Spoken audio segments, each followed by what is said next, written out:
Club news, transfer news, match previews, legend interviews, Spurs winning, press conferences, covering everything Tottenham and England.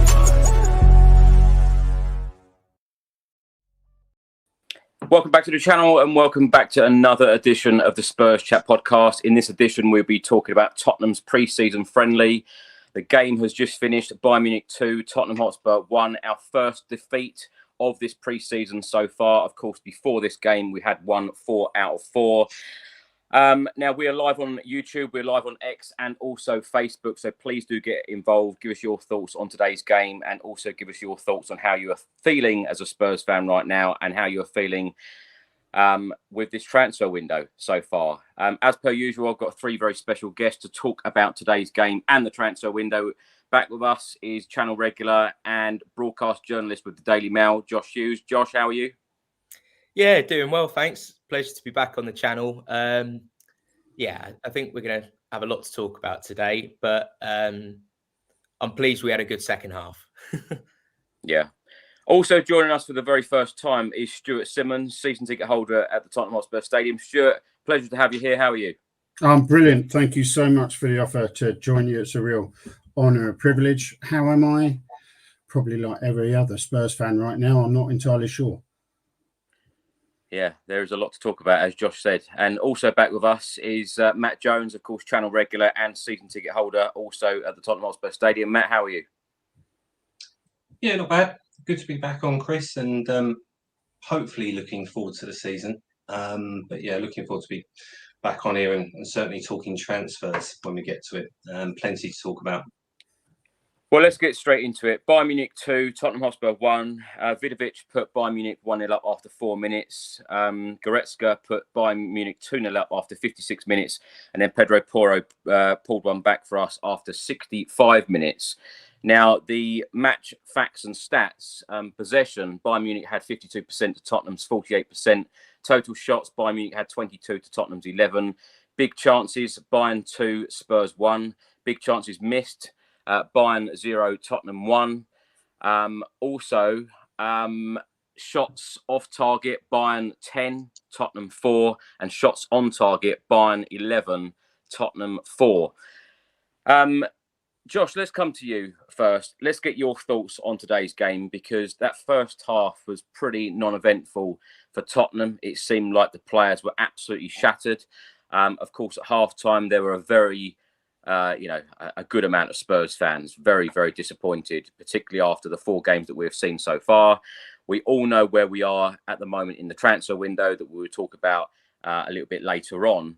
And I think that Ange Postecoglou's comments yesterday probably felt, very disappointing to a lot of us because we thought that we were going to be moving on and we were going to get everything done and early in this transfer window. But overall, give us your thoughts on today's game. Yeah, I mean, got to take everything with a pinch of salt, being a pre-season friendly. And I know I can be very negative on this channel, but, I'm going to cut them a bit of slack. By all accounts, it was incredibly hot and humid out there and just been working the players with double sessions before the games. So I wasn't expecting a perfect performance. But, to go behind in the way that we did, Vicario should have assessed the danger, realised that the defender was under pressure, not made the pass. And then from the follow-up, he ends up getting nutmegged. I mean, it was a classic Tottenham goal to concede, all our own doing. But then, we were very much in the game. I never felt that we were out the game, but, we just didn't look like creating anything really. And you just showed the stats there. Bayern only had something like they did about 50 more passes than Spurs, but they created double the chances. And what that says to me is look what they're doing with the ball. What they're actually doing with the ball is a lot more productive than what we were doing. There was a lot of sideways and backwards. And there were a few nice moves. I think, I don't want to shoot the team down entirely because I felt like we conceded 2 pretty sloppy goals. We looked very vulnerable to the counter, such as we've all become accustomed to. But, you know, at least there were some real bright sparks at the end. I thought Basuma did well when he came on in the second half. I thought Bergvall, although defensively, he definitely has a lot of room to improve on the ball. He always wants it. He's always looking to move forward and make stuff happen. And in many ways, I thought he stole the show for a good 20 minutes in that second half. You know, Mikey Moore looked positive when he came on as well. But the only, I suppose, worrying part, and this is something that I feel like most of us as Spurs fans will be feeling, is this was Bayern probably not even at 60% of full strength. Absolutely. And I know we had, you know, we've got several key players missing too, Van der Ven, Romero, etc. But we looked just completely shot of ideas. We looked really, really poor in possession for large parts of that game, and also still vulnerable at the back. So I think what that says to me is, should we get to a point in the season with all the games that we're going to be playing with Europa League, Premier League, etc., you know, and we end up like we did last season when we're having to play potentially 4 fullbacks in defence at City away like we did last season, you know, we can be in real big trouble again. You know, Chris, you and I were speaking on WhatsApp during that first half, and, you know, it feels like we're still 2 or 3 players short. I don't think anyone would disagree with that. But, you know, overall, we held our own. We didn't get absolutely battered. And let's hope, you know, with Romero, Lo Celso, Bentancur, Van der Ven all to come back in the next week, that the performance against Bayern at the Tottenham Hotspur Stadium will be a lot more positive than the one today. It was sluggish. And, you know, I think you summed it up well, Chris, when you said to me, look, well, it's not Hearts, it's not QPR or Vissel Kobe. You know, this is a real team, a real top team. And I think we've shown, you know, that you should never get carried away with pre-season friendly results, you know, having won 4 on the bounce, because it can come crashing down very quickly. But, you know, I'm going to take it with a pinch of salt. But yeah, obviously, for all the reasons we all know as Spurs fans, a lot of reason to be optimistic, but perhaps even more reason to be concerned. Josh, let's stay with you a second. I was going to ask you the exact same question, and John has beat me to it here. I was going to ask you about, do you see any improvements to last season to now? You know, bearing in mind that the season for Tottenham starts in, I think it's 16 days. No real improvement, writes John, on last season's performances. Midfield not working, defence looks always vulnerable, and attack underwhelming. Now, I suppose, I know we're going to talk about the transfer window, but it would help Ange Postecoglou massively if we actually had players that are going to be of real impact to walk into the starting 11. We don't have that.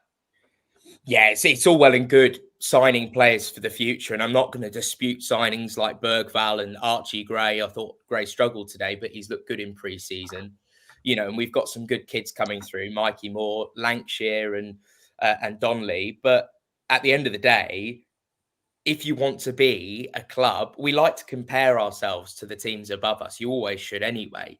But Arsenal, Liverpool, City, you know, United, even Chelsea, you know, if we want to be in that mix next season, we've got to be signing players that are going to improve on what we've currently got. And there seems to be this weird thing. Spurs seems to be maybe other fans feel the same way about their clubs, but, you know, at Spurs, it just always feels like there's this one in, one out policy.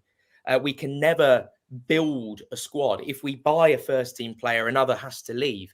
And what we end up with is this same situation every single season where we've got 13, 14 good players. And then beyond that, it's pretty dire. And, you know, I don't understand why, yet again, we're finding ourselves in the same position. We're in August now. The only real signing, and Bergvall was agreed in January, so I'm not going to count that. Archie Gray's the only real summer signing that we've made. And as talented a player as he is, he's got a lot of room to improve, and it's going to take time. He's definitely not ready now, in my opinion, to be that player that immediately walks into the starting lineup and is significantly better than what we've got. It's truly baffling. Once again, all the noises were that Ange was going to get backed with the players he needed to suit his style of play, especially because of his style of play. And once again, I think we're all pretty nervous. There is still a lot of time for us to get deals done, but we're, I think, rightly nervous that we're not going to get stuff done. And let's be real, from the start of the window, we were being linked with players like Eze and Neto. We may still get players like that, but for it to move on to now Dominic Solanke as the answer to replace Harry Kane, 29 Premier League goals in over 130 Premier League games, something like that. I mean, he had a great season last season. I don't think he's a bad striker, but there's a reason Chelsea got rid. There's a reason Liverpool got rid. I'm a little bit concerned if that's what we're getting. It just seems like we're always being shortchanged to Spurs fans. And I hope something drastically changes, because today's performance shows that we're incredibly light still. And, some of the crop that were brought in to improve the squad and have improved the squad, the likes of Kulusevski, Brennan Johnson, I'm not convinced by. Ultimately, I think, Brennan Johnson has a lot of potential still. Kulusevski, I'm not fussed by him. I think he's been found out, and I've seen snails move quicker than him. And then Timo Werner comes on, and he was rubbish as he has been the majority of the time he's worn the Tottenham shirt. So, it's all well and good if we're going to be a bit defensively vulnerable and play great attacking football, but we're kind of doing neither at the minute. So, a lot of time to change and a lot of time for things to improve before Leicester. But I think, I don't know about you, but I'm feeling pretty tetchy at the minute. I think we all are. Stuart, let's come to you. Before you give us your thoughts on today's game, how are you feeling right now as a Spurs fan? Because there are a lot of people very worried about this transfer window. A lot of people worried about Ange Postecoglou's comments that he came out with yesterday about what we're going to get done, what we're not going to get done in this window. But how are you feeling overall? Typically, I'm always naively optimistic. I'm always looking for the positive. But with the recent comments and looking how pre-season's going, and really the lack of, if you want, substantive rumours, those that, there's absolutely something going on. That total absence of anything that we can see that's going on that might give us that glimmer of hope, that little ray of sunshine. So it's really difficult right now to remain optimistic. I mean, if you look at the side today, to Josh's point, I mean, we just look lopsided. We came up against a proper team, and this, I think, was our first real proper test in pre-season. Unsurprisingly, we came up short. We've got no defence. We've got no striker. We've got plenty of midfield, most of it about 18, 19 years old. And they're really exciting and looking forward to seeing them develop and so on. But again, to Josh's point is, we've got the Premiership starting in 2 weeks' time. This is not, we can have a 6 month run up and then have a go at it. Now, maybe, Bilbao will actually come good sooner than we think. Pepper Sarr came in and got going pretty quickly. Not everybody's going to do a Van der Ven, but I'm nervous really right now. I'm finding it difficult to be optimistic. I'm feeling a little bit depressed with Ange's comments, more in that, how much is he pushing back on the recruitment team, the board, Levy, whoever you want to be aiming at? Because Ange spoke all last year about, we want to go for the Prem. I'm not interested in fourth, mate. I want to go higher than that. Well, we've backed him in the previous windows. He said to us at the end of last season, we've got a plan. Well, it's the 3rd of August. I'm yet to see a plan. So how am I feeling right now? About as nervous as a cat in a room full of rocking chairs right now. Stuart, give us your thoughts on today's game. What impressed you? What are you worried about? Well, like I said, it was our first proper game. No striker. Richarlison again wasn't even on the bench. A doggy, I know that medical issues is not an exact science, right? But would we have been better leaving them at Hotspur Way? Would that have helped? I don't know. We're not there, right? So it's difficult to second guess. But they're not available still. Really concerned about defense. I know. Okay, Romero's not there. Van der Ven's not there. Dragishin's come back. Phillips is crocked again. On Phillips, I'm not 100% sure he's ready, to be honest. I know he got young player of the season at Plymouth last season. I know he's great prospect and so on. Is he strong enough? I mean, he's clearly talented, but, is he ready for Prem? I'm not convinced. So the back line was a makeshift back line again. We got no striker. So Ange is trying to prepare for the Premiership, and we just look a mess. So I don't know how he prepares a team with what he's got right now. I know the Euros and Copa America, but every team's got that problem. And I don't know, maybe every other team is feeling likewise through their preseason. I don't know. But right now, I don't feel like we're anywhere near prepared. On a more positive note, though, like I said, always naively optimistic. Spence, I mean, he could turn out like that old cliche of, a new signing. I mean, he looks like he wants it. It was a clear message to him from Ange. If you want it, you've got to show us you want it, and you've got to work hard for it. And I think he got every encouragement. He's been impressing, as Ange says, he's been impressing the coaches, and he's looking very, very good through pre-season. He's got to maintain that through the season, though. I think it's there for him right now. He's at a top club. He's got to maintain that effort, maintain that attitude, maintain that work rate, and he's got every opportunity. And I thought he looked great today. I thought his movement, his vision, his attitude, his work rate, I just thought he looked superb. I like Bergvall in that game. In the previous games, I thought Bergvall looked a little raw, maybe a little overawed even. But I thought this was his best performance in pre-season. He's a strong lad for 18, not afraid to get stuck in, put his foot in, hold his own in midfield. I thought he had a decent game. Porro, I love Pedro. He's brilliant for me. I just think his attitude, he must be fit as a butcher's dog. I'll tell you, he was up and down in that heat for 75 minutes, and he's still going at it. He's still, communicating with his teammates. I just love the fella. And that goal, I mean, pick the pips out of that. That was an outstanding effort, and we've seen him do that through the season, right? I thought Pedro was looking fantastic, but I've got to say, Werner, I don't want to get on Werner's back, right? I'm a big believer in, as a supporter, get behind your players. All right, they may not be what you consider to be, the best that the club could do, but it's the club that chose them, and if they're gonna, if the club's going to choose them, then they're going to, take that opportunity as best they can. But for me, Werner is a bit of a busy idiot to be honest. I mean, he's up and down the wing. But when you get to the final third, it's like he doesn't know what to do. It's another Emerson almost, right? Anytime I'll ask the panel, you see Werner going through one-on-one and he's clear, who thinks he's going to score? Because I don't.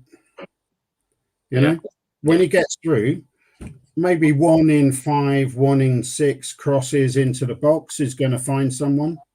Otherwise, it's just as likely to skew it into the south stand. We're all hoping that this epiphany happens, that suddenly he starts delivering in the final third, and we're all hoping for that, that switch to turn the light on. But I just think the evidence is overwhelming that that's unlikely. So, how do I feel about the game? I just don't think this pre-season's done us any favours. We might have got some fitness into the lads. If it has done any favours, it should be absolutely stark to the board, to the recruitment team, what we need. I was going to ask that exact point, Stuart, because whether you're a board member, whether you're the management team, whether you're even a Tottenham Hotspur fan, I think it should be clear on exactly what Spurs need. I think we all know exactly what Spurs need. Ange Postecoglou, of course, has given the list of players that he wants, or given a list of positions that we need to fill. He has spoken out so often in the last 12 months that, like you've just mentioned there, I don't want to be fifth, I don't want to be fourth, I don't want to be third, I don't want to be second. I want to be number one. He obviously wants to be number one, as do all of us Spurs fans want to be number one. Of course, we all want to see Spurs in our lifetime lift the Premier League title. Wouldn't that be fantastic? What do you think the ambition of the club is? Does it match what Ange Postecoglou and the fans want? I don't think it's a question of what the ambition of the club is in terms of I want to win the league. I think everyone at the club wants to win. I just think, do they understand what it takes to get us there? Right? I mean, what I mean by that is if you look at the last 20 years where we've had Levy, and I've never been a Levy out guy, right? So if you look at it from his banking background, it's no great surprise that from a business operations point of view, we're the most well-run club. We've got a great stadium, and that was a mission in itself. And I get all that. And I know Levy would love us to win the Prem, but does he understand what it takes to get there?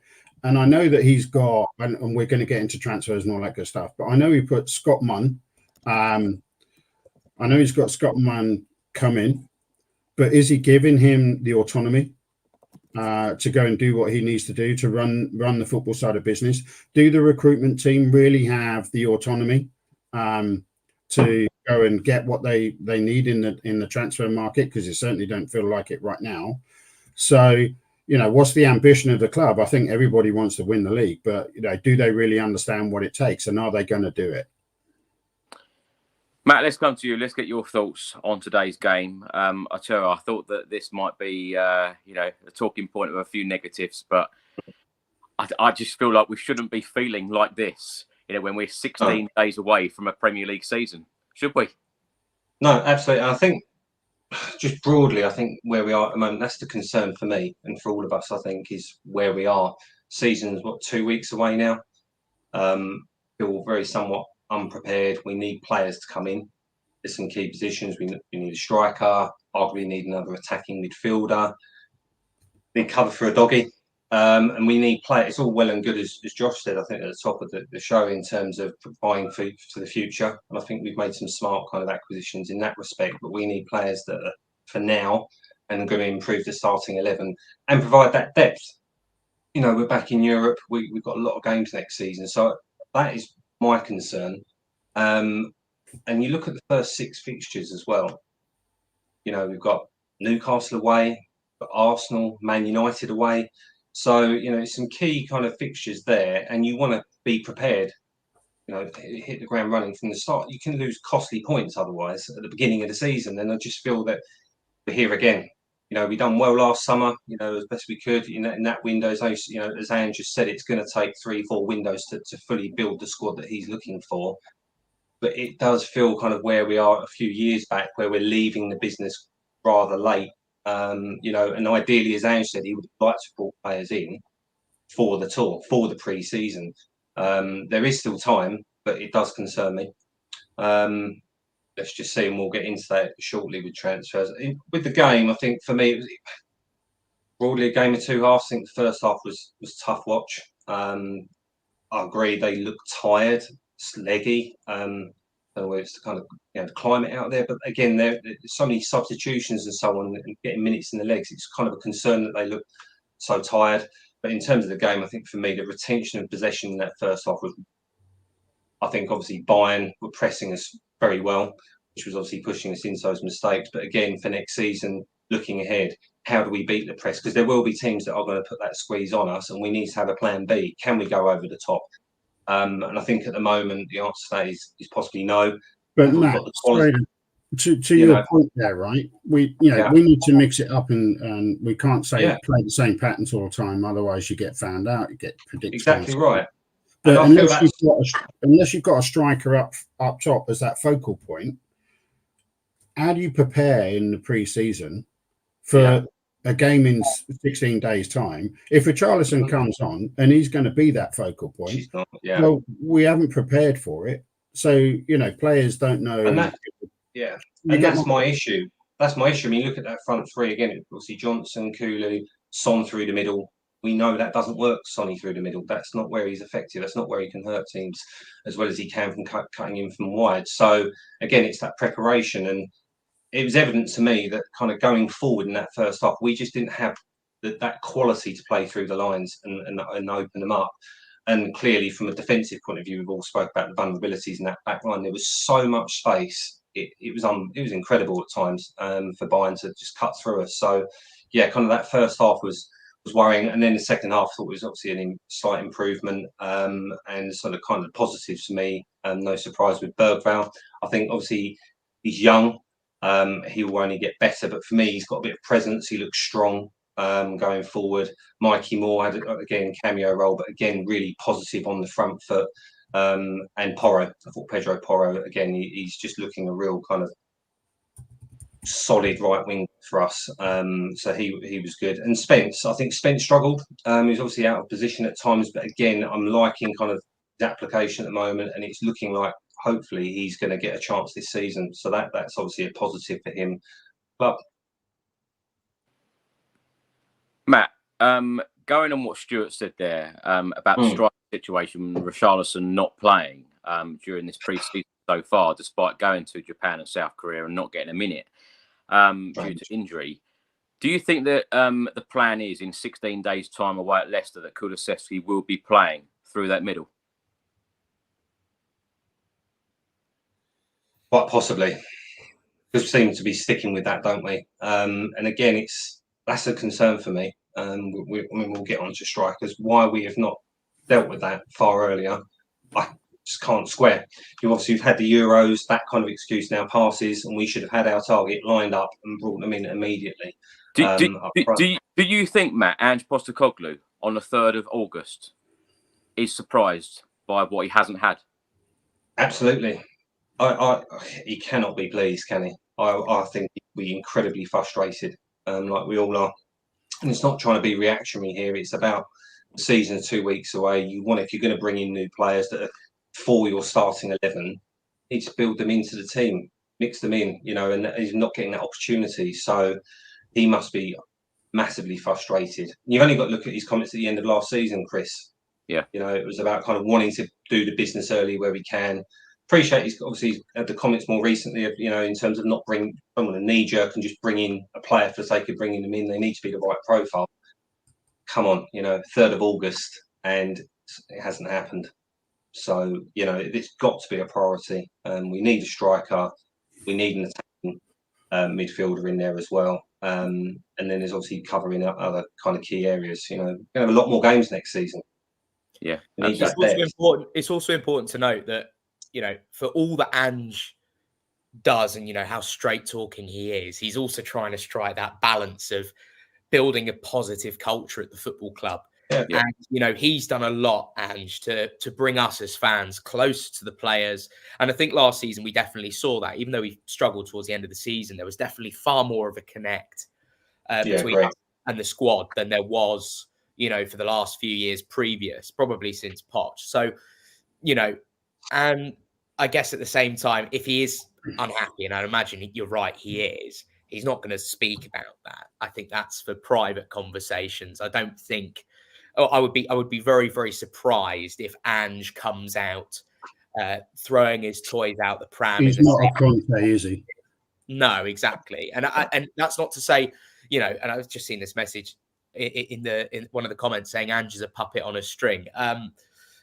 That's often an argument I see about Spurs managers or anyone connected with the club under Daniel Levy, that it all ends up being the same. But, we don't know what conversations are happening behind closed doors. I'm sure he won't be happy at all. I don't know how a manager can be happy because he was very, very clear about what we needed. Of course. And the other thing is, if we once again going into a summer where we all say this has to be different. We're praying it will, and we're having some sort of blind optimism as to thinking it will be different. It never is, never changes. Well, to that point, the uncommon denominator at this football club that keeps things the way they are. Exactly that, right? And you're exactly right. Last season was a reconnect to the fans and the team and the club, for sure, right? But, and as I said earlier, I was never in the Levy out camp, but I wasn't far off it. I've been, pretty frustrated. And I think that if Ange isn't backed and we go into the season, I mean, I don't think we will, but if we went into the season with what we've got today and we start losing a few games, I don't think it's Ange that the fans are going to be aiming at. I think, Levy's going to hear his name around that stadium all over again, because we know that the season wasn't where we wanted to end up last season, but we could see the direction of travel. And if you're not going to back the guy, well, what's the point? We're just back in that loop all over again. Mm-hmm. So clearly, I think, Ange has got this track record that we can all see. We've all seen the reconnect to the fans and the team. We've seen the style of play, which is far more a Tottenham way of playing. So we see all of that coming from the manager. We hear about and see the culture around the club and, all of that good stuff. But to your point, Josh, there's a common denominator over the last 20 years. So what was the point of bringing in Scott Munn unless you're going to change that? What's the point of this new recruitment team unless you're going to change that? Something has got to change fundamentally for us to move forward. Josh, let's come back to you. Let's talk about the starting 11 today against Bayern Munich. Ange Postecoglou made 3 changes to the last game. Dragushin, Spence and Maddison all coming in for Emerson Royal, Jamie Donnelly and Lucas Bergvall. So the team was as follows: Vicario, Porro, Dragushin, Davis, Spence, Sarr, Gray, Maddison, Johnson, Kulusevski and Son. The 17 subs today: Austin, Gunter, Whiteman, Royal, Basuma, Bergvall, Skip, Abbott, Hall, Moore, Devine, Solomon, Werner, Donnelly, Valise, Scarlett and Lancashire. How different to this starting 11 that we have seen today, Josh, do you think will be in 16 days' time against Leicester City? Of course, we know that Romero is coming back. Van der Ven is coming back in the next couple of days. Bentancur will be back. Will the likes of Archie Gray start against Leicester in 16 days' time, do you think? No, I don't think so. I think we're going to see, I think injury dependent, obviously. I think Van der Ven and Romero come back into the team instantly. I think would probably play. It really depends on the rest of pre-season, but I wouldn't be surprised if Van der Ven played left back or Ben Davis. I think we'll work one of them. We'll find a way of getting at least Van der Ven and Romero back into the team. I would expect, certainly on today's showing, because one of the positives I thought was Basuma. He still has plenty of work to do to get back to the levels he was at the start of last season, but I think it will probably be Sarr, Basuma, Maddison. And then, let's see what happens in the next 2 weeks. I mean, if it is going to be Dominic Solanke, then I think he probably comes straight into the side because he's got that Premier League experience. I think Ivan Toney is probably not going to be possible, given that Igor Thiago at Brentford is out for the season, having just joined. So I think now the price that Brentford would want for a player like Toney will only go up. But, maybe we see the same front three. Hopefully not. But yeah, I think we'll be pretty much where we were last season. And, for a first game of the season, I'm not overly worried by that. But, I'm sure everyone was hoping for one or two, bigger names to be in that starting 11 come the first game of the season. Because, I feel like we all feel probably, or many of us at least, feel like we're always one or two players short. I just hope we're not going to be the same this time around. As a lot of people are saying in the comments, it's still pre-season. It's a pre-season friendly. They've been doing double training sessions in really intense heat and humidity. It's monsoon season in that part of the world as well. So the humidity is going to be through the roof. I'm not overly worried by today's performance, and there was actually a lot of positives in that as well. I think we'll all be better suited to make a judgment at the end of the next Bayern game when we have a far stronger squad. But, you know, this is kind of in many ways similar to last season, where we kind of went into the season feeling like we weren't quite ready. We didn't have the players. A lot was done pretty late. But, you know, I think we'll be okay. You know, there's still plenty of time to go in the window. We don't want to be just okay, though, Josh, do we? No, but that's what we have to deal with when we've got Daniel Levy as our chairman. That is the reality. We're never going to be better than okay under Levy. Why do you think, what has changed in your opinion in this transfer window? What is different? Because it is fair to say, whether people like it or they don't like it or have a different opinion, whatever, the two transfer windows under Ange Postecoglou before this one, he has been backed. He has had the players in that he wanted.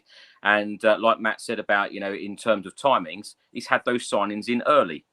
Mm-hmm. What do you think has changed in this transfer window, Josh? Or do you think that all of the negative, worried fans at the moment, do you think that they are going to be probably shut up in the next 16 days because Spurs will go out and sign players?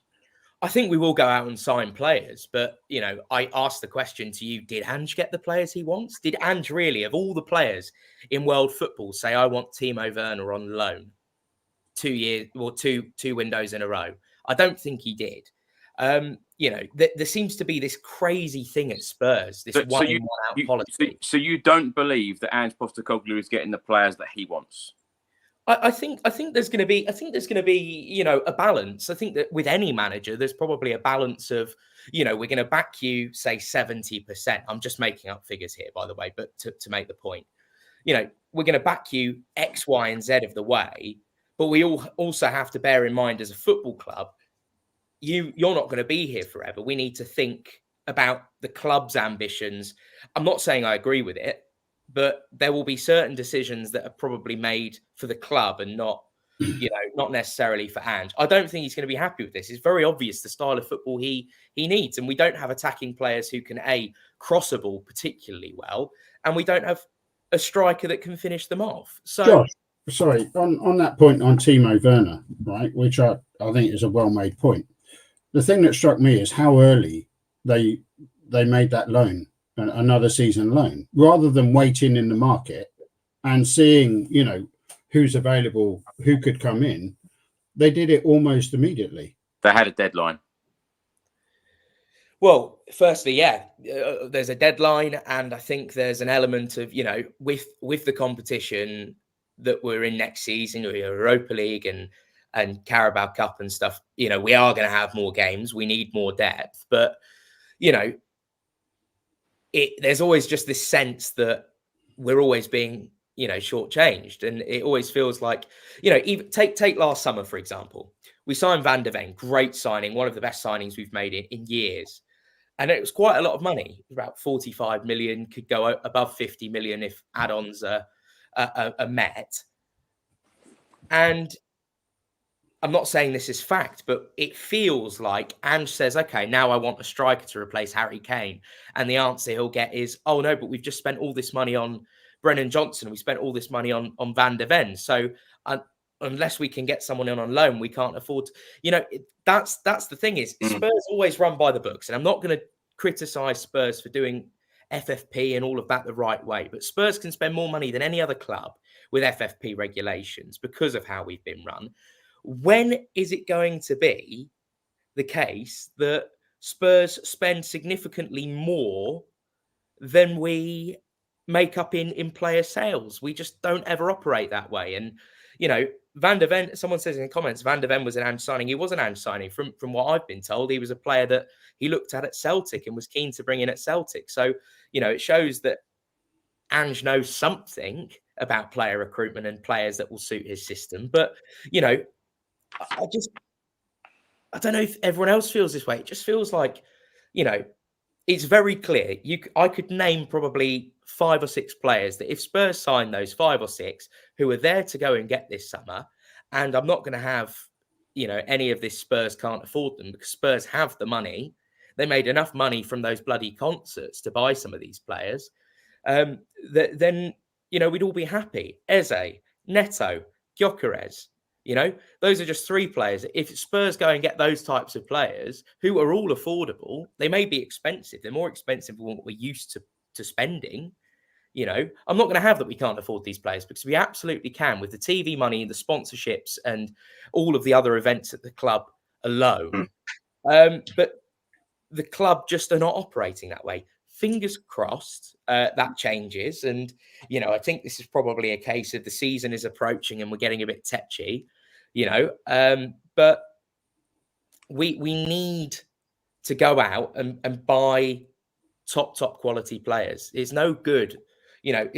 I'm happy with all the young players that we're buying, and I can't fault a lot of the signings we've made in the last few windows, but it's so clear. 2 or 3 players. We need, 3 attack-minded players and a 6, probably. Mm-hmm. And we'll be, there or thereabouts. And it's so clear. So just hopefully now the club does something about it and acts pretty quickly. But, I can't believe we're going into another season. We're 2 weeks away from the season starting, and the lineup will probably start with against Leicester will be made up of entirely players that we finished the season with. Josh, just come in there very quick. I think concerns me with the recruitment.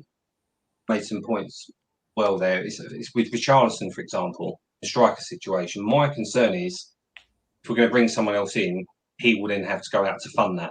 And that can't be right. For me, it's Richarlison and another striker. Absolutely. Or if you're letting Richie go, you need 2 strikers. And it's not about, we're not saying here about spending lots of money. It's about bringing the right players, being smart in your recruitment. And someone like Tony, for me, hits that Levy, the criteria of the club for Levy, etc. Last year of his contract, why can't his English Premier League experience? I cannot understand why. Go and get if that's who Ange wants. Get the deal done. And like you said, there's other targets out there, but I have a real concern. It's if we bring one in, then Richie's going to be moved on, and that can't be in the position we're in. We know Son doesn't work down the middle. We need 2 strikers. My opinion. In fairness, though, Matt, we don't know whether Ange Postecoglou wants Ivan Toney or no, we don't. We don't know that for a fact, because I think that the whole fan base. But there are other targets, aren't there, potentially? It seems like the whole fan base is stuck on, we've got to get Eze now and we've got to get Ivan Toney. Josh, can you just give me a very quick yes or no? You can answer this as a Spurs fan or as a Daily Mail journalist. Up to you, right? Yes or no? Will we sign these players? Solanke? Yes. Jonathan David? No. Gyökeres? No. Neto? No. Eze? No. So we'll get one of those players. I think we may get one. Don't take it for gospel. I'm answering this as a fan. I want to be positive. Gyökeres is the player that I've wanted all summer. He'd be perfect, but I think it looks like he could go to Arsenal. I don't know. I simply don't know. You needed a yes to Eze there, Josh. I would love Eze. Yeah, more than you believe, but we've all spoken about what we need. Yeah, we've all spoken about that on this channel for the last couple of months, and I think we all know the players that we need. Stuart, let's come to you. Let's talk about the game itself. After just 2 minutes, Bayern Munich had a chance, ball over the top, Gnabry shot over the bar, and then just 2 minutes later, Vidovic put Bayern Munich 1-0 up. Vicario seemed to hang on to the ball far too long, gave the ball then to Jed Spence, who was dispossessed, and there it was, 1-0 after just 4 minutes. What did you make of that situation? What did you make of the goal? And it's funny because Vicario, I felt, has had a very good season over the last 12 months. Andrew's first season, his first season at the club. But in the early stages of his Spurs career, he seemed to move the ball so quickly. In the game today and in various other games that I've watched, he seemed now to hold on to the ball for a lot longer. Is that something that he is deciding to do? Is it where players are not now showing for him quicker? Because last season when Ange Postecoglou come in last summer, it was all about moving the ball quick. Everything was about speed. Everything was about quickness. Everything was about going forward. Has that changed for you? I just think that was pre-season for you, to be honest. I felt for Spence in that situation, but I don't see that as being Spence's fault. I think it's just pre-season. Vicario spent the Euros on the bench, didn't he? When he had when was the last competitive game? I know he played the last game, but I wouldn't necessarily see that as a massively high quality game. But I just think it was pre-season, to be honest. I think he moved the ball quicker as the game got on. I think he got into the game. I have other issues with Vicario it's not just him, but all keepers have got this thing of punching, right? And, it really does my head in when you can see a ball that's heading straight to him. Just catch the damn thing, but they punch it and it can go anywhere, let's be honest. I'm just putting that down to a pre-season thing. Vicario getting back up to speed for me. I don't see that being endemic in his game. If that happens it make me look a right muppet if he does that in the first game away at Leicester. But I want to be optimistic here and just say, look, that's just pre-season for you. Stuart, let's stay with you. After 8 minutes, HeungMin Son with a shot over the bar. A couple of minutes later, Sarta Kulusevski, his shot was then blocked. Stuart, what have you made of Dejan Kulusevski in that central role for Spurs? Because, of course, we finished the season, the Premier League season, with Kulusevski through the middle. We've played, various games during pre-season now with Kulusevski through the middle. I'll ask you the same question as I asked Josh a few minutes ago. Do you think that he will be through the middle against Leicester in 16 days' time? I'm worried he will be. Saying that, I'm going to sound like Josh's number one fan here, but I agree with what Josh was saying with Kulu on the right there. He's too predictable. He cuts in. Everyone knows what he's going to do, and the end product gets snuffed out. I think he's been brilliant. Actually, I think he's been excellent through the middle. Probably better. He would be better almost as a 10. He said a while back that he'd prefer to play 10.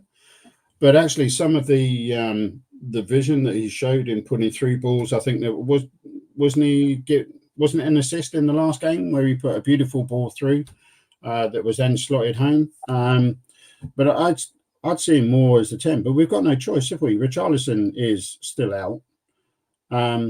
Kulu's doing a job, and I think he's been doing really well.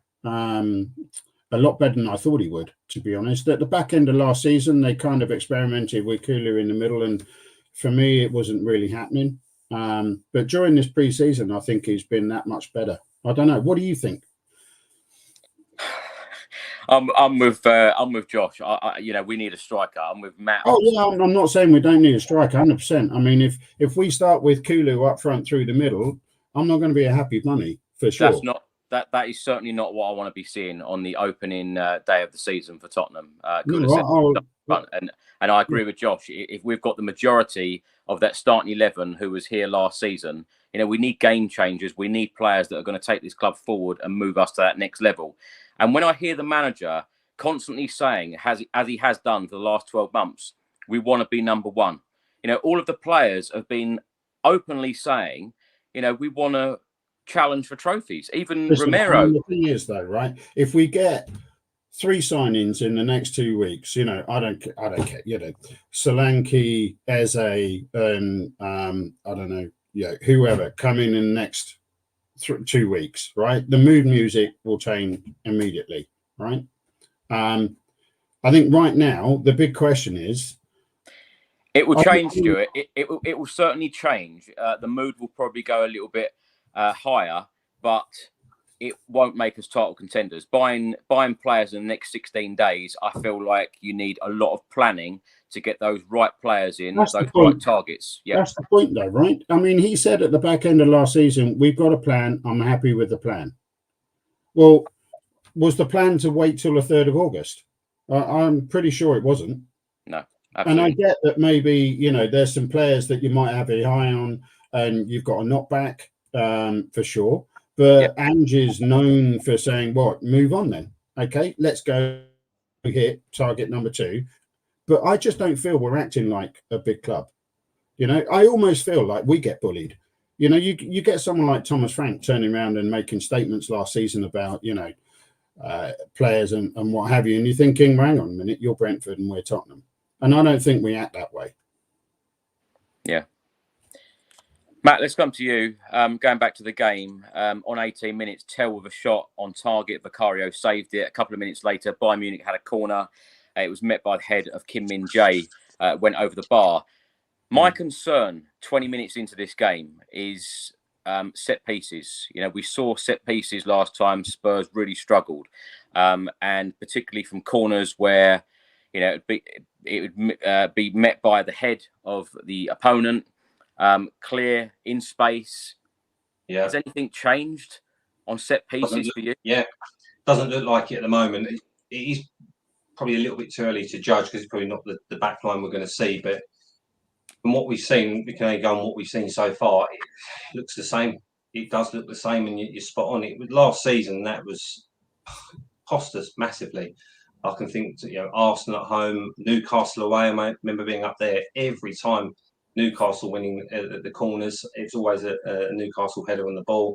So yeah, there's a lot of work to do on defending set pieces, and equally offensively. I don't think we score enough from corners.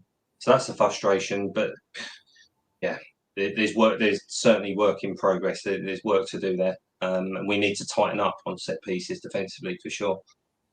Attacking set pieces, Matt. What have you made of James Maddison in a Spurs shirt during this pre-season? Because of course, when he signed last summer, you know, say it was a statement signing, a really good sign, someone that can score free kicks. He hasn't scored one yet, by the way. But those opening 10 games, fantastic.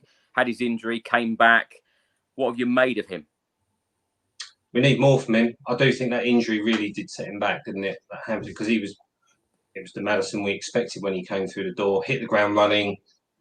Couple of goals, assists. Yeah, we need more from him this season for sure. I think he's a key player. I was delighted when we brought him in. I think could have brought him in a year or two earlier. I think he's kind of that Eriksen replacement we've been crying out for, right? Yeah, pre-season. I think I went to QPR. You know, he was playing through the lines. He does have that creativity, and I think his corners are getting better. His deliveries today into the box were good, but there's no one there as a focal point to really attack the ball and put the ball in the net. But yeah, we're going to need more from Maddison. And I think that for me, the biggest challenge with Maddison is keeping him fit and injury free. Really, you know, to get good amount of games from him and get that consistency. Because I think he can and should be a key player for us. But yeah, free kicks, corners, we need to be doing better offensively, for sure. Not seeing enough in that department. Josh, let's come to you. After 24 minutes, Gnabry had another shot deflected over the bar. A minute later from that corner, met by the head of a Bayern Munich player yet again. And as I said, I'm worried about the set pieces situation still. On 37 minutes, a fantastic shot by Tell, inches away, just past the post. A great effort. A minute later, Gnabry just wide. I'll tell you what, this was super entertaining football from Bayern Munich at that point, very much in control, moving the ball so quick. A minute before half-time, another shot, Vicario equal to it. Half-time, it was 1-0. Josh, how are you feeling at that point? Because Bayern Munich looked so much sharper. They were moving the ball so much quicker. The intensity was there. And a lot of Spurs players, they just seem... I don't want to seem too negative here. I know this is only pre-season, but 2 weeks away from the Premier League season, we just look quite sluggish. We look knackered in parts. Yeah, I mean, to be honest, it shows Bayern got to the semi-finals of the Champions League, could have easily got to the final. Yes, they've changed their manager, but what they've done is they've brought in a lot of top players. You know, you've had the likes of Ryan Zaragoza come in, and Iran Kunda come in, who I thought someone asked in the comments how he played. He looked really impressive. You know, Bayern show why they are one of the powerhouses, one of the big boys of European football, even though they were probably only at about 60%.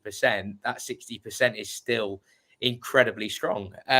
We struggled. We looked tired, but, you know, we've been doing the double sessions, as I say, and, you know, I think some of those Bayern players perhaps a little bit fresher for playing less minutes, but it's okay. You know, of course, I was worried about the performance, but I look at that back line, you know, and I thought Spence did pretty well considering he was playing left back. But, you know, I said to you, the year is going to be 2034. We'll be on one of these streams and Ben Davies will still be starting it for Spurs. I mean, it's just baffling. But this is it. I mean, when you look at the players there, and then we're bringing on Skip as a centre half in the second half, I'm not really surprised we're conceding chances from set pieces. We didn't concede a goal from a set piece, which is a positive. But look, it is so hard to judge. It's pre-season, and you know, I would say that 3 of our 4 starters at the back weren't playing. So, you know, I was more concerned about Vicario's error than anything else, to be honest, because it was completely unforced. But look, it's pre-season. It's pre-season. I'm sure we'll see a much quicker and sharper Spurs performance next week at the Tottenham Hotspur Stadium. Josh, you just touched on set pieces. Do you think we will see an improvement in the way that we defend them? Well, the same questions get asked of Ange everywhere he's been. He said it himself. I think I've seen Celtic fans saying that they were really poor from set pieces in the first season under Ange, and they're in a league where they are far superior to everyone else. You know, and apparently second season they fixed those issues. I'm not saying we're going to be absolutely brilliant from set pieces defensively. I've never been a fan of the zonal marking. I hate it. I always think just go man for man. But yeah, I'd be pretty shocked if we're not somewhat better. Stuart, let's come to you. At half-time, Ange Postecoglou made 3 changes. Royale, Bergvall and Basuma all coming on for Dragushin, Gray and Maddison. I just want to talk about James Maddison again, because are you surprised that Maddison today didn't get longer on the pitch, just the opening 45 minutes? A little bit, because I think he hasn't really delivered, you know. His first 10 games, whenever he got injured, then, you know, it took him ages to get anywhere near back to where he was. And that was right at the back end of the season, all too little, too late. So you'd kind of think he needs more minutes to get back in the swing. But you don't know what you don't know, right? So maybe he's suffering with the heat more than others. Maybe he's, you know, got a niggle or something. I don't know. God, I hope not. He'll be out for another 6 weeks, won't he? But no, yeah, a little surprised, but I don't know. Not massively. Stuart, let's stay with you. After 48 minutes, HeungMin Son's shot was blocked, followed up by Kulusevski, who shot wide. On 53 minutes, Bayern Munich, another shot on goal, Vicario making another save. A couple of minutes later, former Spurs man Eric Dyer coming on for Bayern Munich. A minute later, Bayern Munich go 2-0 up. Goretzka, of course, getting Bayern Munich's second goal. Vicario saved the first shot. Couldn't do anything about the second. What did you make of the second goal that we conceded? Yeah, this is the problem with this pre-season, though. We've got no backline, right? So our backline is made up of hodgepodge. So how do you really judge that? If we had Romero and Van der Ven and we conceded that kind of goal, I'd be really concerned. But, you know, next week, Aaron said, you know, he was referring, I think, more to the weather, but also the fact that the players are back next week will be a different game. So that's my problem with this pre-season. How Ange can prepare for a game in 16 days' time when he's had no backline, he's had no striker. You know, Richarlison's been warming the medical bench all pre-season. So, yeah, it's difficult to tell. And it's not really surprising that they're putting through balls, they're getting through, they're getting shots on target. I'm surprised it wasn't more than it was, to be honest. Yeah, I agree. Matt, let's come to you. On 59 minutes, a couple of weak shots from Bergvall and Sarr, easy for the goalkeeper. A minute later, Spurs were on the break. What a chance it was. HeungMin Son putting through Pape Matar Sarr, goalkeeper saved. What have you made of Bergvall and Sarr during pre-season so far? Yeah, I've been pleased with them. I think, like I was saying earlier, I think Bergvall, I didn't realise kind of he's got a bit of stature about him, I think. For 18 years old, I think he's looked really promising, to be honest with you. At times his touch is looks a bit rusty, but I think all in part going forward, he's looked good for me. Good addition. And I think he'll get minutes next season, whether it be in the Premier League, time will tell. But I'm very much a believer if it's good enough, they need to be put in the team for sure. And Sarr, I mean, I think he's certainly impressed me last season, and he's continued that in pre-season. I think he is a key part of what we're trying to do in the spine of the team. So I've been pleased with him, and certainly Bergvall is going to be one for the future, I think, along with Mikey Moore. Matt, let's stay with you. Go on, Stuart. No, it wasn't me. Oh, Josh, were you going to say something? Well, I would say Sarr looked like he put his boots on the wrong feet last week or last game. They were going all over the place. But I agree with Matt. I think he was superb last season. I think he'll be excellent this season. I think with him, it's that work rate you get from him as well.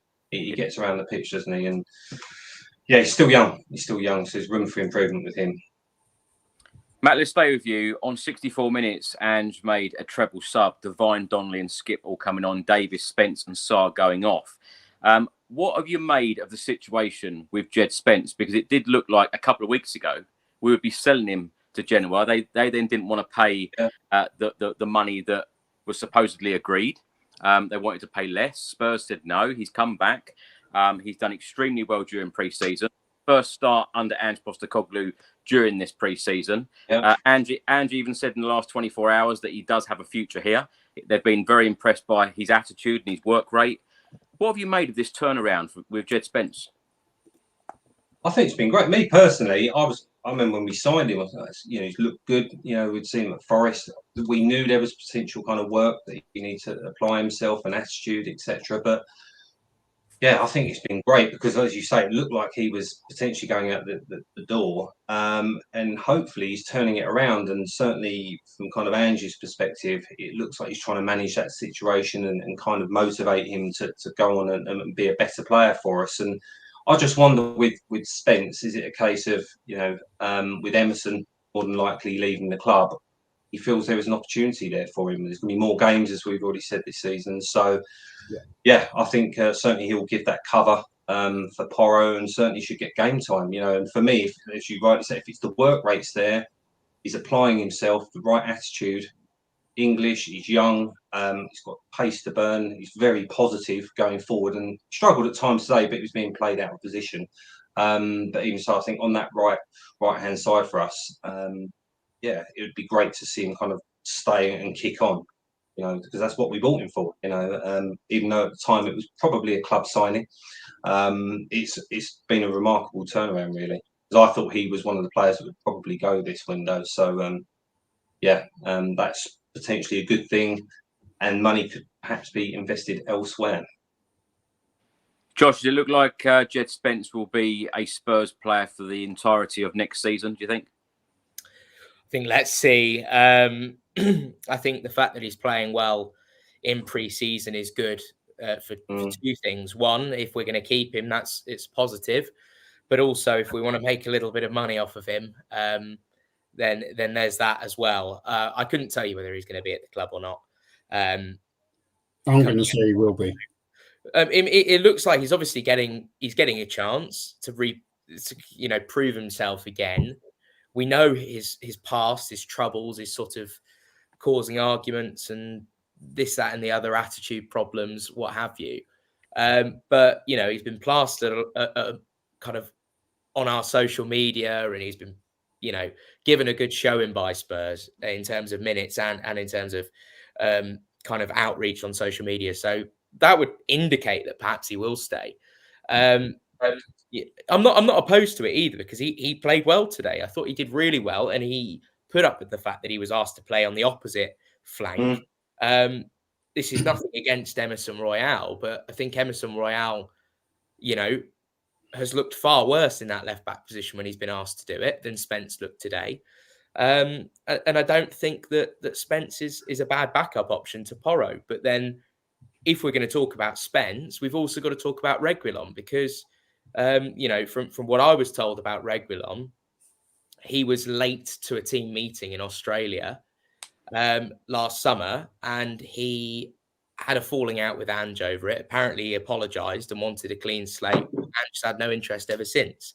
And if we're going to give Spence another chance, surely we've got to give Reguilon a chance as well. And I'm not saying that Reguilon is the be-all and end-all, but surely as a backup, it's better than Davis. And I think maybe in this style of football, he could be another one that would be positive. He will probably leave the club. But I don't think it's a surprise that United have been linked with going back in for him and Brentford as well. I just think that, I'm happy for Spence. I want to see Spence do well. I thought he was super exciting at Forest. But, I think if we're going to have that same standard with one player, why not both? Josh, have you been surprised on how much game time Emerson Royale has been given during this pre-season, particularly when he is on the verge of leaving? Well, who else are we going to play? Oh, seriously, who else are we going to play? Are we going to play Brandon Austin at centre back? Yeah, but Ange Postecoglou has been given players, game time in all sorts of positions. They're very versatile players. Well, Harry Kane got lots of minutes and he played and scored 4 against Shakhtar Donetsk and went to Bayern Munich the following week. So, fair enough. It happens. I think at the end of the day, pre-season, it's also good to give these players minutes, because if we're in the middle of negotiating and we can say, okay, well, Genoa don't want to pay 10 million or whatever it was for Jed Spence, but look how awesome he's been in pre-season, then it gives us a little bit of a bit of leverage. So, players playing in pre-season is neither here nor there. I mean, if we want to play Gunter and Austin as centre-backs, I mean, we can, but, I'd rather see Emerson Royale there. I don't think us Spurs fans would be surprised by anything these days. Josh, let's stay with you. On 66 minutes, of course, we got our only goal of the game through Pedro Porro from 25 yards out. What a fantastic strike from him. Of course, we know how well he can strike the ball. But what have you made of him overall in a Spurs shirt since signing from Sporting? Well, I think one of the most improved players of last season. He only scores bangers, doesn't he? He only scores bangers. Look, Pedro Porro, he has a real kind of, there's something about him. I think what was the quote he said? It was something about if you put him in a prison, give him like a week or something, and he'll end up owning the place. He's got that mentality that I absolutely love, that bit of bite. And, I think there's obviously areas of his game that can still improve, but he's still fairly young. And, he is one of those players that if you're going to name your strongest Tottenham 11, you don't even think about it. He's straight in. So he sets a standard for what I think fullback should be at this football club. I was worried about him a little bit at the start, and then last season he proved, I think, a lot of people wrong, me included. He shows that not only, you can have the guile and the work rate and the kind of the right mentality defensively, but look at the quality going forward. And in many cases, I'm no football manager, and I'm not Ange, so I'm not going to tell him how to do his tactics. But I look at that squad sometimes and I think, isn't that squad made to play 3 at the back with Udogie and Porro a bit further forward? Because I'm thinking, our wingers are struggling to put balls in, but Porro actually can deliver a ball. When Porro goes forward, often stuff happens. So, I absolutely love Porro. I think he's brilliant. Josh, on that point about 3 at the back, some people have said it. Even Romero said that he plays a little bit more forward for his country, Argentina. Do you think there will ever be a case where that will actually happen next season, where Van der Ven, Dragushin and Romero will all be playing in that same team constantly? Well, we'd have to go and buy some backup centre-backs, because we can't have Oliver Skipp as our substitute centre-back. And Ashley Phillips, we simply don't know yet, because he's not had enough minutes. And we'd also have to hope that Dorrington recovers from his injury well and is ready to make the step up into the first team. I mean, what a talent he is. And I'm sure he would have been starting games for us in pre-season had he not had that injury.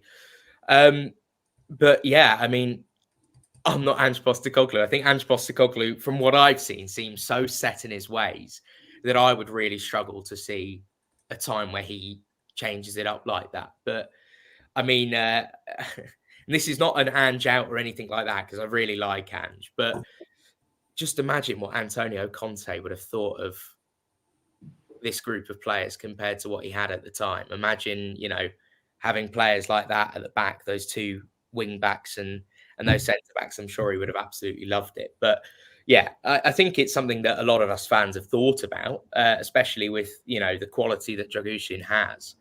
I just don't think we'll see it. Maybe I'm wrong, but I feel like maybe we'd get more out of Udogie and Porro, even more so than we already have in that system as well. And maybe it takes a bit of the stress out of or a bit of the pressure off of Kulusevski and Son and Johnson and these types of players who, other than Son, who's going to get, I'm sure, plenty more goals next season, just means that if they're not producing as much, you've got slightly better options.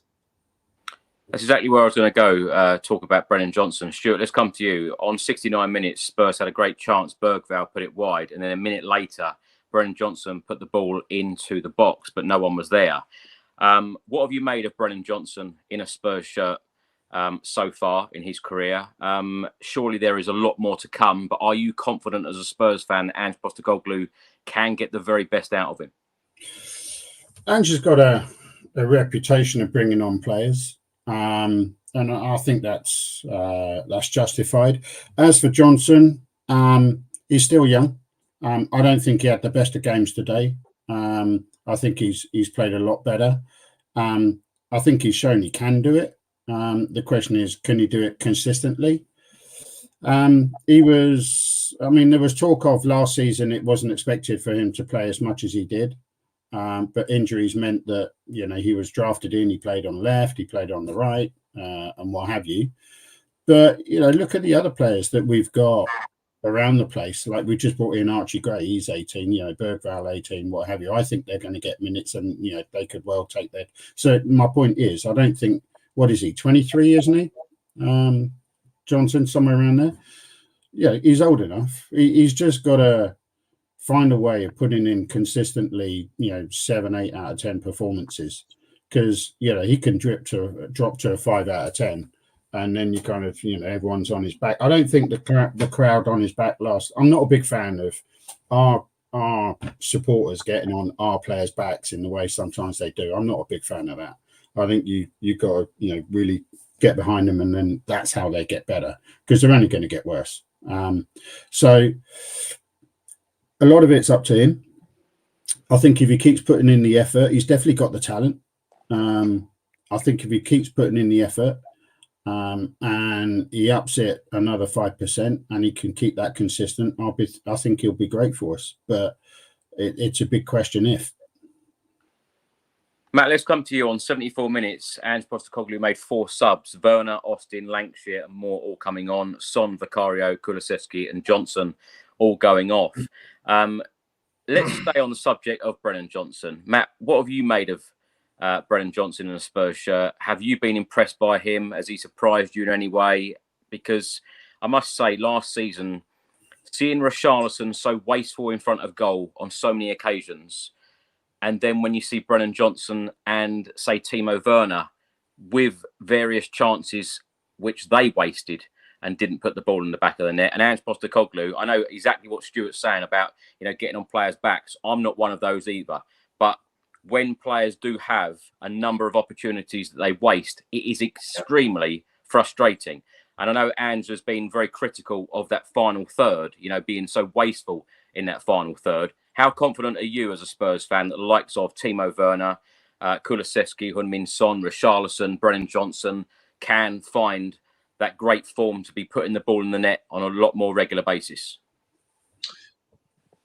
Well, yeah, going back to Brennan Johnson, I think he's a good pro. I think last season was hot and cold, and obviously he's cutting him some slack, kind of coming in as a new signing. He is young, but I do think with him, especially as well as others, he lacks that kind of clinical kind of edge at the moment, and that's something that will hopefully come. I think the quality into the box could be better.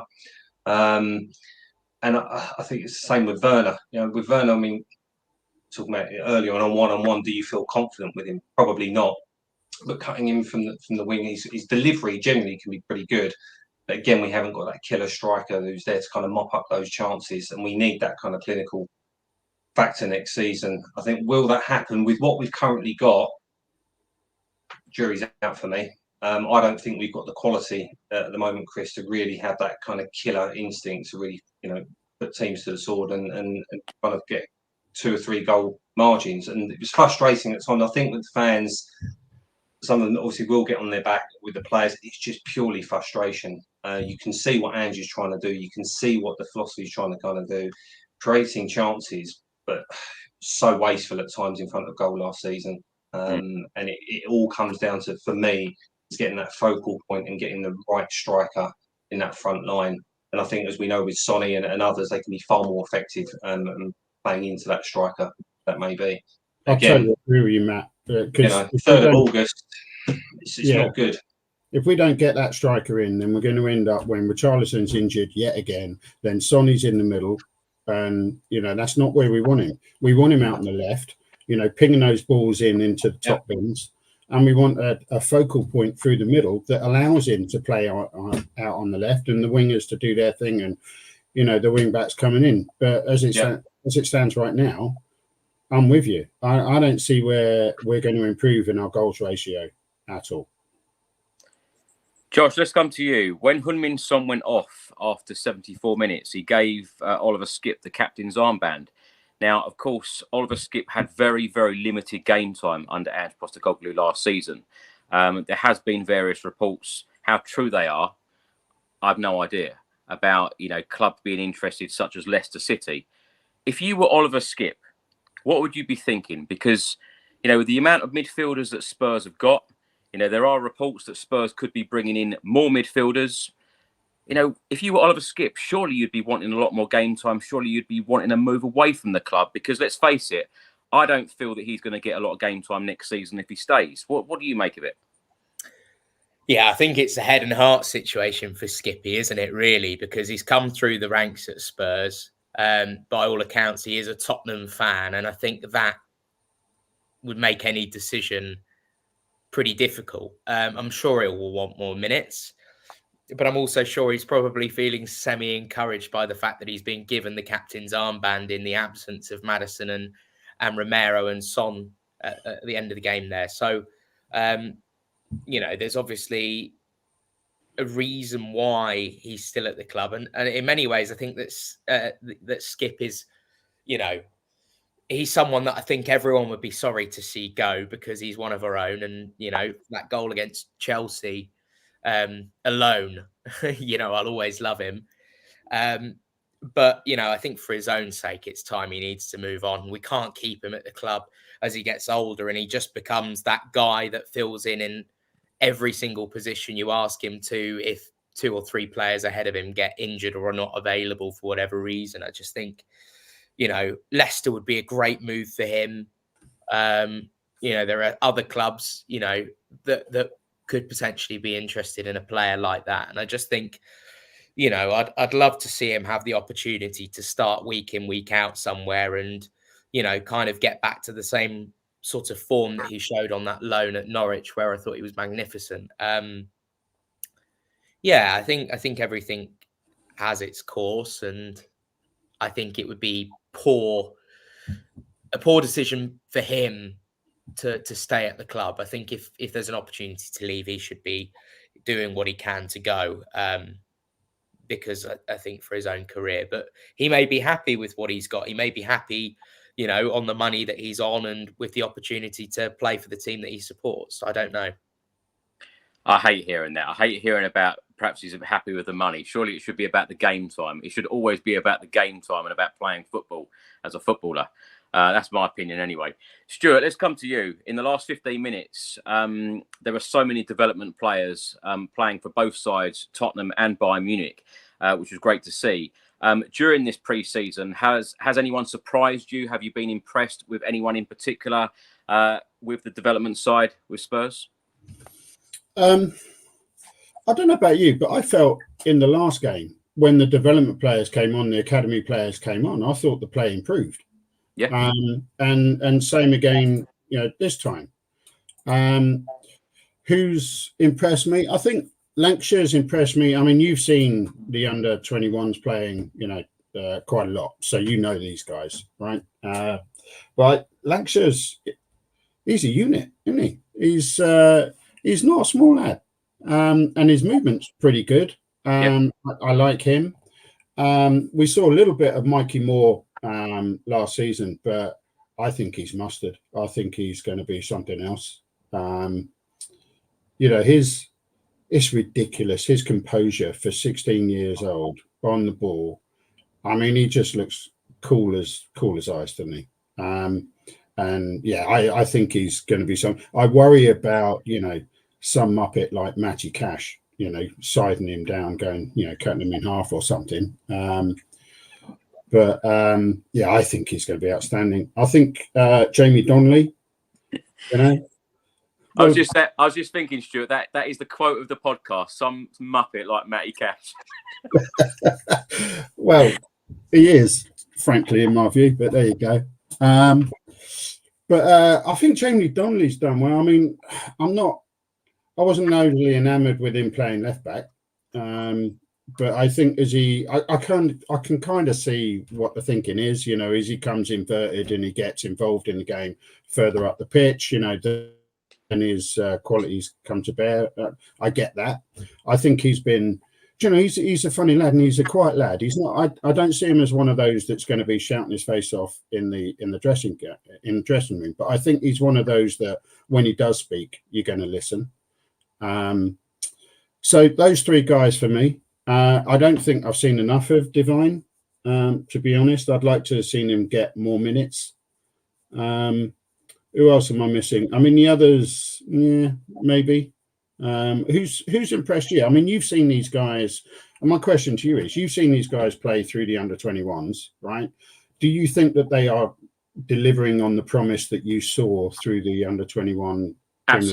Absolutely, Stuart. And I've been saying it for the last 12 months. Watching the under 21s win the league and walk the league, if you like. They had to win it twice with the playoff system as well. And, someone like Will Lancashire has been fantastic, an out-and-out goal scorer. Someone like Jamie Donnelly can play in a number of different positions, can be very versatile, as we've seen. But I love the fact that, you're given a chance. You're given a chance to go on that plane to Japan and South Korea, and every single one of those development players have grabbed their opportunity. The only thing during the season, I want to see them given a chance, right? Yeah. Because, I mean, we always moaned about, we've got these fantastic, prospects, but they never get a pathway.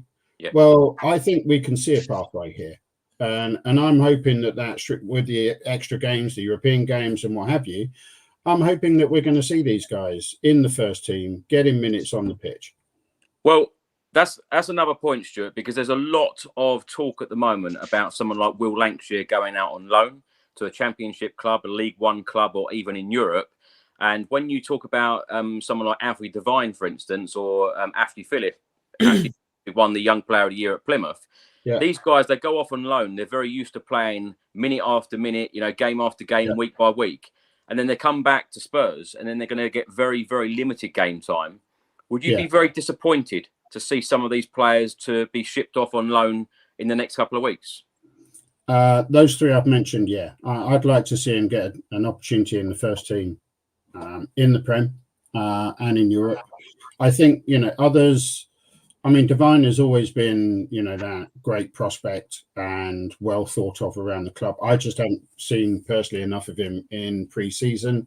So that to me suggests that I think he'd probably go out on loan. You asked, should Lancashire go on loan? I think no. I think we get that second striker in. There's no point in selling Richarlison because then you're back to one striker again. And if they get cropped, you're back in the same place. So I think you get your two primary strikers and Lancashire is your guy who comes on with 15 minutes to go when it's 2-0 up or what have you. Mm. Matt, let's come to you. After 76 minutes, Timo Werner had a shot on goal, comfortable for the goalkeeper. On 79 minutes, Tottenham made another sub, Abbott coming on, Pedro Porro going off. And then in the 86th, 87th and 88th minute, Brandon Austin made 3 saves from 3 Bayern Munich attempts. Brandon Austin is now 25. Not made his Tottenham Hotspur competitive debut yet in league competition. Are you surprised that he's just signed another contract being 25 and not played yet? Yeah, I was really surprised, actually. Just wondered what was going to obviously happen with that number 2 position with Fraser Forster and what's going on there. So, yeah, really surprised. And I think at times, to be honest with you, Chris, he looks pretty assured, Brandon Austin. So we'll see. I was surprised when they renewed his deal, to be fair, but he's obviously getting more game time now. We'll see what happens. I mean, for you, Chris, what do you think will happen with the kind of number 2 position next season? Of course, Fraser Forster is still there. I wouldn't be at all surprised if Spurs did bring in a new number 2. However, with the way that this window is going, I perhaps wouldn't be surprised now.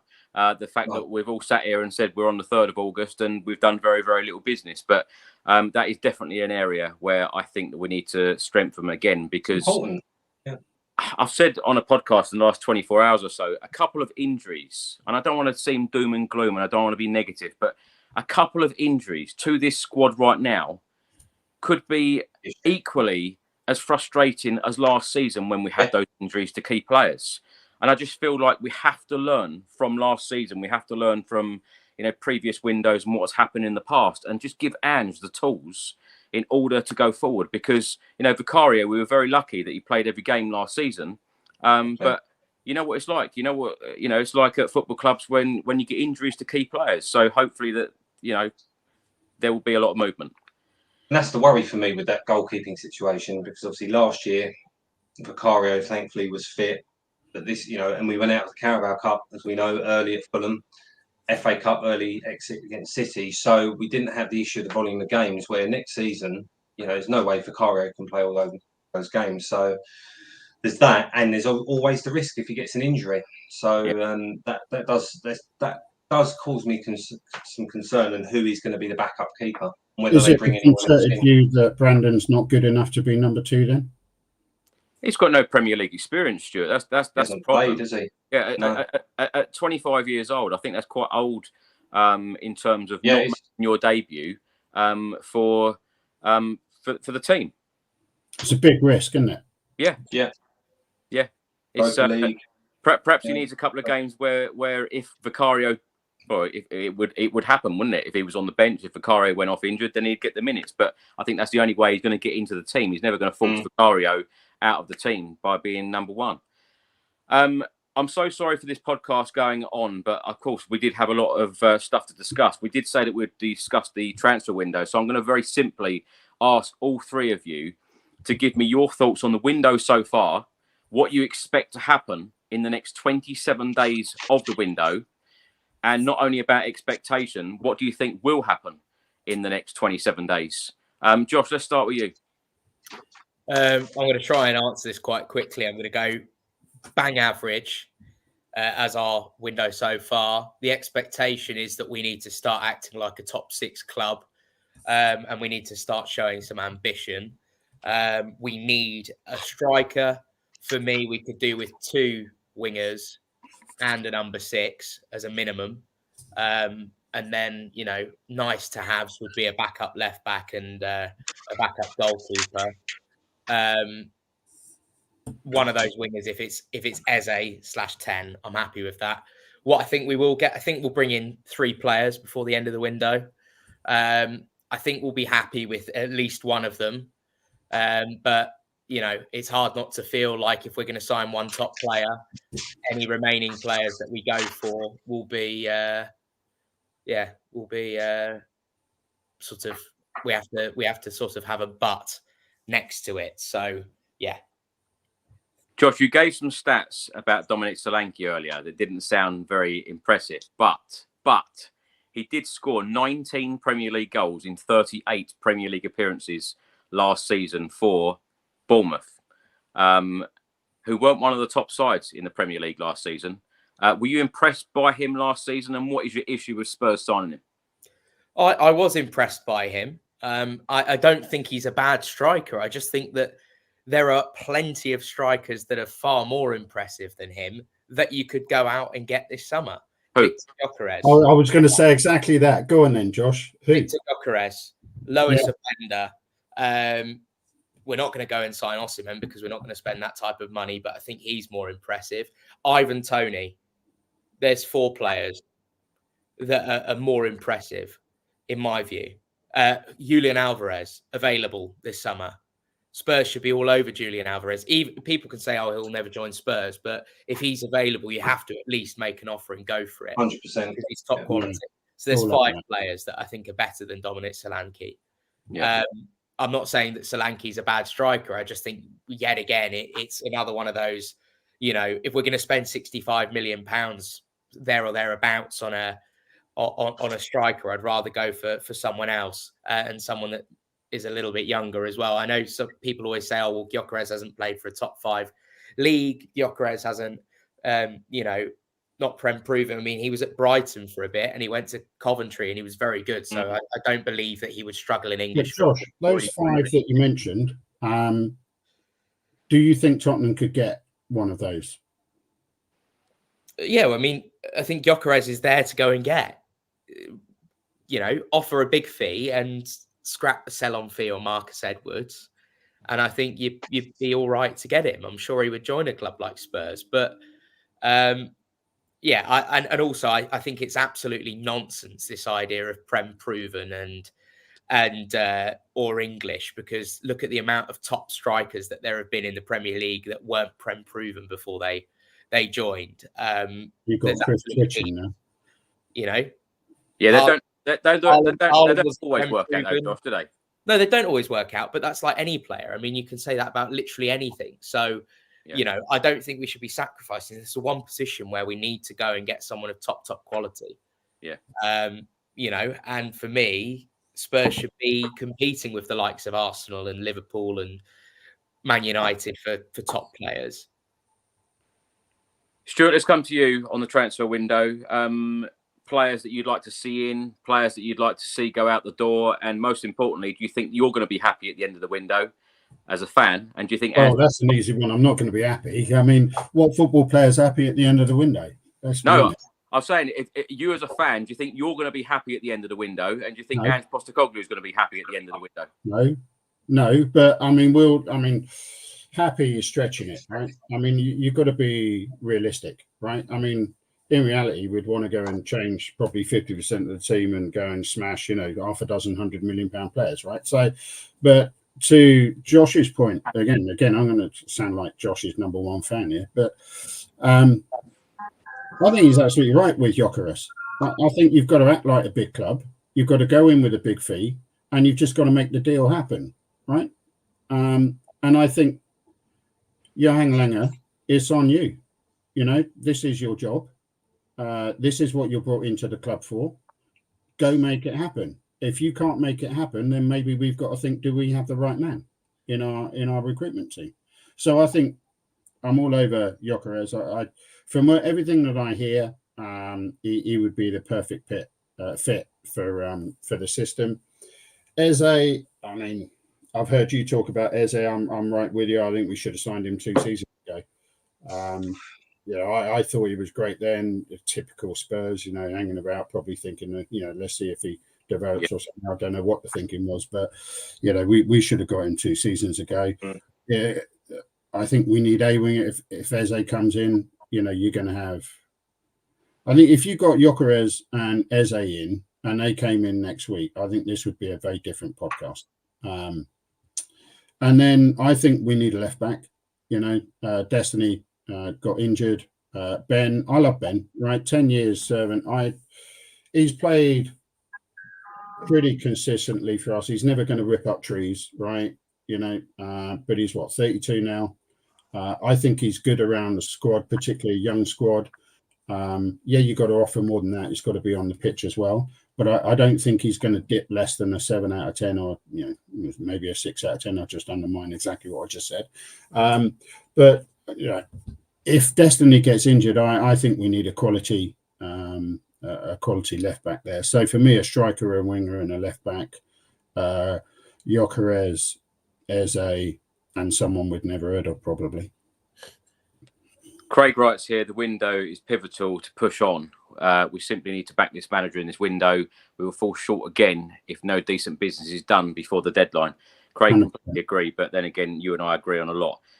Matt, let's come to you finally. On the transfer window, what are you going to be happy with?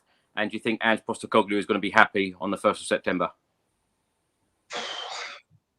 What would I be happy with? For me, 3 additions, I think, should be the minimum for us. That would come in and improve the starting 11 for me, Chris. I think me, it'd be a striker.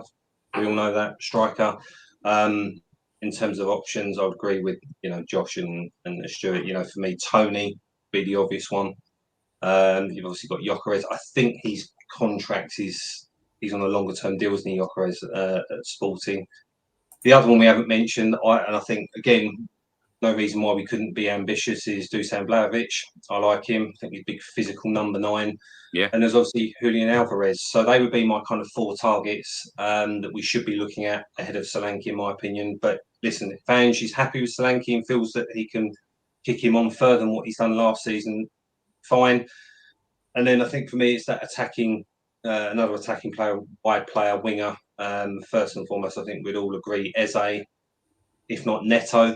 The only slight concern with Neto is obviously his injury record. Or another kind of attacking midfielder you could potentially look at is Morgan Gibbs-White. So they're kind of 3 options there. And I think the other kind of bit we've not mentioned, obviously, Højbjerg moving on and that protection. I know he didn't feature heavily last season, but we haven't got that kind of experienced number 6 to protect the back line. A bit like a Paulinho, that's obviously now gone to Bayern from Fulham. So I would like to see someone come into that position. So that'd be my 3. Obviously, a left wing back would be great to have cover for a doggy, but given where we are, I think asking for 4 now is going to be a tall order. And there's always Van der Ven, Davies that probably can plug that gap and take us up till January, and then look at that in January for me. So I think so far it's being balanced. The outgoings, we're obviously doing a lot of work to kind of move kind of old deadwood on and players that need to move on. But the incomings is the concern. And I guess there's still question marks around the Celso, Reguilon we've spoken about, Emerson, Feliz, we haven't spoken about him. What's going to happen with him? Solomon, will Solomon get any games? Will he feature next season? So lots to do. But for me, I think it's going to be landing somewhere between 2 or 3 incomings. But it needs to be quality. They need to be quality players come in and hit the ground. Absolutely. Matt, thank you so much for joining us on the podcast. No worries. You asked the questions. What are you expecting? What am I expecting? I'm expecting big things, Stuart, but sadly, I don't think that's going to happen. And you know why? The reason I've been expecting big things is because Ange has basically been telling all the fans that, we want to be number 1. So if we want to be number 1, we need to strengthen the squad massively. And, as I keep saying, every single player keeps coming out and saying, we're going to do big things next season. We're going to do big things next season. That's all we keep hearing from every single player. I love the optimism. I love everyone being positive, but you've got to be realistic, as Matt just said. So, a big 27 days coming up for the football club. Just show some ambition. That's what I want to see. I want to see some ambition. I'd love to be wowed in a transfer window. And as I've said so often on these podcasts, the last time I was properly wowed was in 1994 when Jurgen Klinsmann walked through the door, when we'd signed a current world-class player. I'd love to see that at the club again. Yeah. 100%. Matt, thank you so much for joining us. Where can people find you and what you're up to at the moment? No worries. People can find me there on handle on Twitter, on X at MJ_THFC, or on Instagram. You can give me a follow there, which is _starting11. So feel free to give me a follow and talk things Tottenham.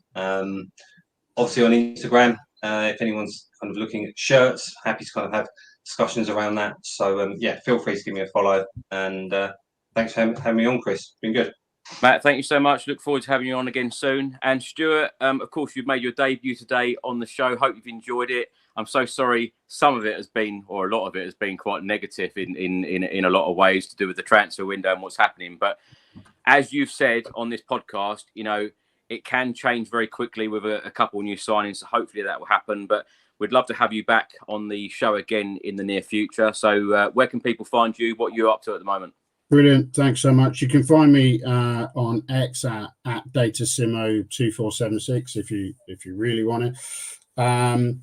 Mate, I've really enjoyed it. I love your work. I love your content. I love your output. I think it's high quality stuff.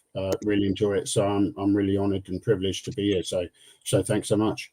Thank you so much, Stuart. Look forward to having you on again soon. And Josh, where can people find you? And I know you're back with me on Sunday evening. We'll be talking about Spurs, the transfer window, and of course we'll be taking a lot of the questions and comments from the channel in the last couple of days. So where can people find you on social media?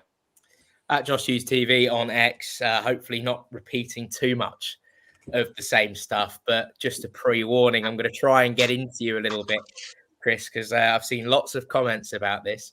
I think this is the most fed up I've ever seen you with Tottenham Hotspur Football Club.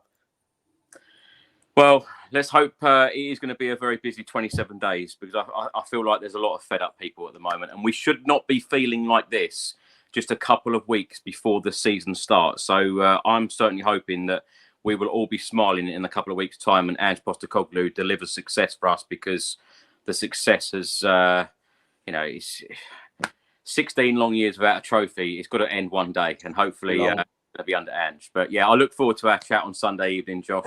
So Stuart, Josh, Matt, thank you so much for your time. Thanks for watching, everyone. Thanks for listening. And until the next time, come on, you Spurs.